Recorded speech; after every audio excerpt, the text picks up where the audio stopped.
Bonjour tout le monde et bienvenue sur ma chaîne Trending the Trend. Je vous accueille aujourd'hui pour le 11 janvier 2022 avec un Bitcoin qui rebondit et qui permet au marché des altcoins de reverdir certaines assez fortement, comme vous le voyez avec NIR, qui est une des coins fortes du moment, d'où aussi sa réponse plus rapide que les autres alts du marché en moyenne.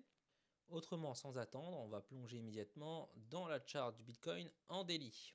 Alors attention lors de ce premier rebond qui a l'air déjà de fatiguer un petit peu au moment où j'enregistre cette vidéo. Je vais vous indiquer les résistances immédiates qu'on a déjà dessinées. Vous voyez qu'il a buté d'ailleurs parfaitement sur cette ligne orange qui représente un niveau de résistance hebdomadaire. Passons d'abord en 1 heure. Vers 43 200, on a de la confluence avec le niveau de résistance hebdomadaire à 43 200, mais aussi avec l'EMA 200, la moyenne mobile exponentielle 200 en 1 heure, qui vient donc être confluente avec cette résistance-là, qui la renforce, et où le Bitcoin va devoir s'y réessayer pour la passer. Ça peut très bien recharger un petit peu en bas pour pouvoir la percer ensuite. Pour l'instant, il faut voir si Bitcoin tient ce support-là, qui est donné par l'extension Fibonacci qui fait confluence avec les points hauts précédents sur les rebonds un peu faibles qui ont créé donc ce support sur lequel le Bitcoin vient se reposer. Pour le moment, c'est pas dit que ça tienne.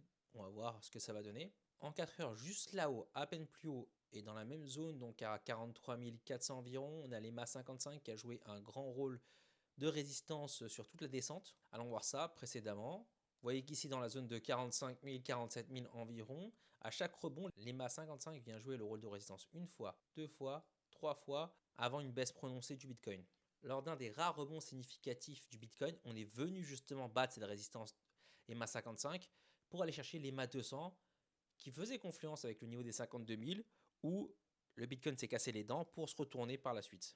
Mais avant ça, sur la précédente descente, donc de 58 000 à 40 000, les rebonds se sont aussi arrêtés au niveau de l'EMA 55 en 4 heures qui joue le rôle de résistance pour le moment. Voilà pourquoi cette zone va être difficile à passer du premier coup, puisque le Bitcoin était renvoyé à l'étage en dessous pour réessayer sa chance. Cette zone-là environ est confluente avec donc la résistance hebdomadaire à 43 200, l'EMA 200 en 1 heure qu'on a vu juste en haut, qui est aussi confluente avec l'EMA 55 en 4 heures, mais aussi par le haut du range défini par ces bougies-là qui sont environ à 43 550. Quand on passe en daily, vous allez voir que cette zone-là, il y a un peu tout qui s'y retrouve, puisque ça correspond à la moyenne mobile 10 exponentielle en daily. Cependant, le Bitcoin pourrait très bien casser ces niveaux-là, même si on a pas mal de trucs qui s'y retrouvent en CRC en deuxième fois. Donc si on passe en 1 heure, ça pourrait faire quelque chose comme ça, et ensuite venir percer. Pourquoi pas? Surtout que le support haussier a l'air de tenir. Si le Bitcoin ne parvient pas à casser ces 43 500 environ, on créera une divergence bear qui va très certainement renvoyer le prix vers le bas du range. Je vais noter ici le point haut avec la ligne verticale. Vous allez voir que sur le RSI, eh bien, ça monte. Si le prix ne vient pas faire un plus haut, on imprimera un plus haut sur le RSI, mais un plus bas au niveau du prix, ce qui constituera alors une divergence bear cachée qui très probablement renverra le prix vers le bas du range, donc vers les 39 000, 40 000 créés par ces différentes mèches. Cependant, si le Bitcoin venait à casser ces niveaux-là de 43 500 environ, je ne pense vraiment pas qu'il pourra percer du premier coup cette résistance-là que l'on a à 45 500 environ, qui constitue maintenant le plafond, la résistance qui était anciennement support ici sur toute cette zone. C'est une zone qui a été beaucoup travaillée, qui a fini par céder, donc très probablement il faudra s'y réessayer à plusieurs fois également pour venir la casser. Si le Bitcoin ne parvient pas à casser ces différents niveaux-là de résistance, on refera un tour en bas. Il faudra bien observer à ce moment-là si on a une création de divergence en 4 heures, en 12 heures et en daily, ce qui constituerait alors l'établissement d'un premier range, et possiblement plus tard, pourquoi pas poser une structure de bottom et faire repartir les prix. Cependant là, ça n'a pas l'air très joli sur le RSI ni sur le stochastique en 4 heures. Regardez, on a une espèce de M, c'est vraiment pas super si on n'arrive pas à venir percer ces niveaux-là. Pareil pour le stochastique, on a un M qui se dessine également, et on pourrait renvoyer les prix à nouveau vers le bas. Je rappelle rapidement les niveaux de support qu'on a au sud, donc les 38 000 ici qui sont donnés par le H-Ribbon, qui est un indicateur qui n'a jamais failli, sauf une fois dans toute l'histoire de cet indicateur. Il a donné plus d'une douzaine de signaux d'achat qui ont représenté des bottoms historiques, puisque l'entièreté de ces bottoms historiques n'ont jamais été revisités en clôture journalière, sauf une lors du dump de mars, quand on a eu un fameux rhume, et c'est le support du H-Ribbon. Je vous renvoie une vidéo que je mets en lien là-haut, vous pouvez aller voir l'explication étendue que j'ai pu donner à cet indicateur. En dessous, on a le gap CME entre 34 000 et 32 000 au cas où ça viendrait casser. Pour le moment, je privilégie d'abord l'établissement d'un range pour voir s'il y a des divergences, possiblement avec des mèches un peu plus basses, pourquoi pas. Par contre, je deviendrai très très bullish si on fait ça. Si on vient casser le support dès le prochain coup de manière immédiate et brutale et qu'on vienne chercher le gap CME, alors ça peut mettre un peu de temps après pour remonter, mais par contre ça me rendra très très très bullish. Sans aucun doute, et je pourrais me tromper, à titre personnel, je remettrai toutes mes billes en longue si jamais on vient casser vers le bas de manière forte. Ça foutra les jetons à tout le marché, plus personne ne voudra long. Le marché secondaire sera complètement nettoyé de longues en levier, et ça rappellera également la situation de mars 2020 où il y a eu ce fameux rhume où tous les marchés ont dumpé. Alors aujourd'hui, qu'est-ce qui pourrait expliquer ce rebond par rapport au jour précédent où il ne s'est rien passé?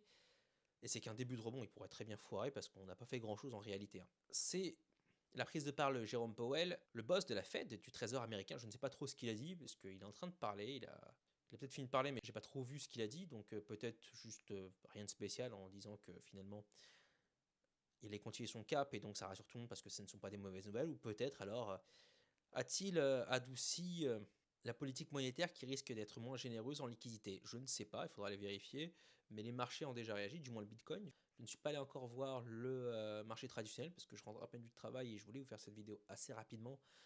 Avant moi aussi d'aller dîner et de me reposer, mais bon, ça n'a rien à voir avec la vidéo. Concernant les altcoins dont je voulais vous parler, celles que j'ai évoquées déjà dans 2 de mes vidéos, vous allez voir qu'elles ont réagi assez fortement et on est déjà en train de corriger un petit peu. CHR, on est sur une croissance à 2 chiffres aujourd'hui, 11%, FTM 13%, FKX 20% quasiment, 15% face au BTC, HNT à peine 2 effectivement, IOI on continue à corriger. Harmony One 9%, MTV 18%, Nord que 5%, Trias même pas 5%. Globalement sur une bonne partie des alts que j'ai sélectionnés pour vous, que je juge être des alts avec des charts, des graphes qui montrent une certaine force du coin, eh bien on rebondit déjà assez fortement. Pas pour tout évidemment, mais globalement, ça donne quand même un tableau assez flatteur si jamais on aurait pris un long à ce moment-là. Ce que j'ai très peu fait, je suis très très très peu rentré puisque le bottom n'était pas posé, donc j'ai pris une toute petite part de mes stablecoins que j'ai convertis en altcoin. Je vais peut-être pas vous dire lesquels pour pas vous faire long ces mêmes coins, mais à vous de juger lesquelles sont intéressantes parmi celles que j'ai présentées. Je n'ai absolument pas investi dans toutes celles que je vous ai présentées. J'en ai sélectionné et je long en général au maximum maintenant, on va dire entre 5 et 8 coins, parce qu'après ça devient un peu difficile à les suivre et ayant toujours un travail, bah, je peux pas toujours être devant l'ordinateur pour pouvoir gérer justement même si j'ai un certain luxe au travail où je peux consulter mon portefeuille et prendre quelques minutes pour arbitrer mes positions, mais ça n'est pas l'idéal. Et ces altcoins-là dont je vous ai parlé, MTV, FKX, CHR, etc., pour la grande majorité d'entre elles, je ne sais pas ce qui est derrière le projet. Alors pour MTV, c'est une layer one, c'est de la finance décentralisée comme l'Ether. Je ne sais même pas à l'heure actuelle si MTV a lancé à son mainnet de près, pour vous dire.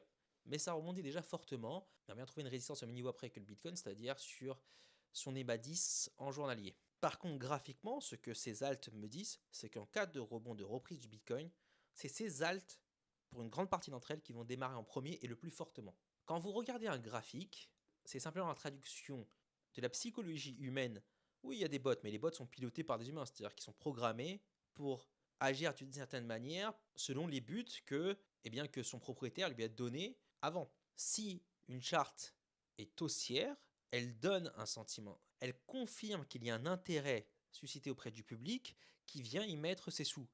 Alors pour quelle raison? Sûrement qu'il y a des fondamentaux derrière, et encore parfois comme le Shiba et le Doge, eh bien ça peut être assez limité. Et à la limite, peu importe, en tout cas pour moi, pour ces projets-là. Je regarde au niveau graphique ce qui est intéressant, je vois qu'il y a des sommets ascendants et des creux ascendants. À chaque fois, on est venu faire un all-time high à chaque rebond du Bitcoin. Et on en a 3 là. 1, 2, 3. Un au printemps, un à l'automne, un en hiver. Ce qui n'a pas été le cas de tous les coins, même les fortes.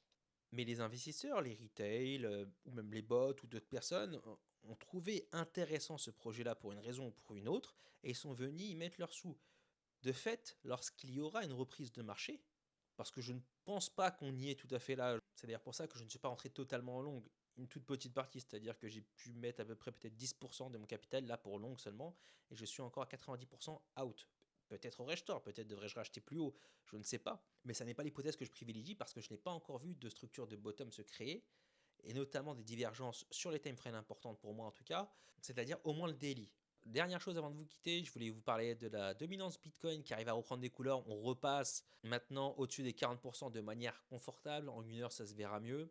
Donc après avoir perdu le niveau des 40, là le Bitcoin, à force de baisser et de baisser, tout le marché a commencé à avoir peur et vendre les altcoins qui sont en général bien plus volatiles que le Bitcoin, donc en affichant des pertes supérieures, ce qui a permis au Bitcoin de reprendre des couleurs face au reste du marché et donc d'imprimer une tendance haussière, du moins en une heure, on le voit là, des sommets ascendants et des creux ascendants. Là, nous sommes au début d'un rebond, donc les alts ont réagi assez vite. On comprend tout de suite que l'intérêt aujourd'hui, en tout cas, des investisseurs et des traders est passé du côté des altcoins majoritairement. En cas de reprise, si je m'attends à court terme à une mainmise limitée du Bitcoin sur le marché, je pense que celui-ci va très vite céder la main au reste du marché qui est en train vraiment d'arriver à un certain niveau de maturité. Pour le reste, je m'attends à ce que la dominance Bitcoin remonte à nouveau sur les prochaines baisses quand on va retester le support des 40 000.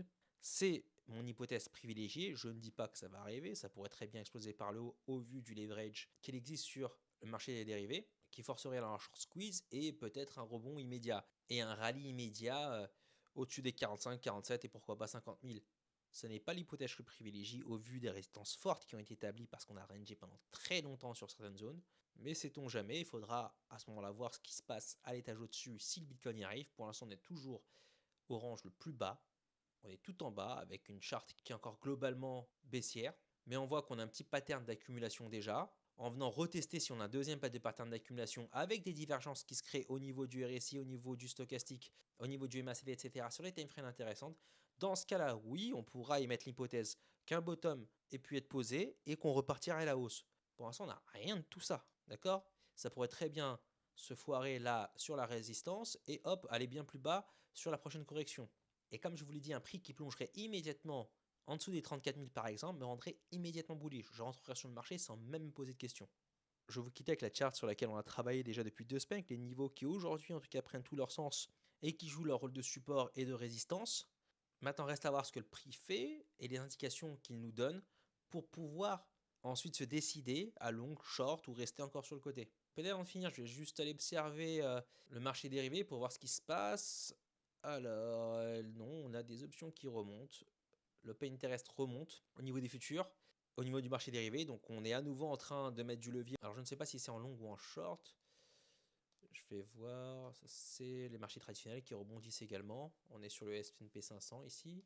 Et sur le spread de Binance, on est en train d'aller chercher un support que j'avais identifié comme des prix qui rebondiraient, qui iraient vers la hausse. Donc, je m'attends à ce que le Bitcoin aille retenter au moins sa chance une fois aux 43 200, 43 500.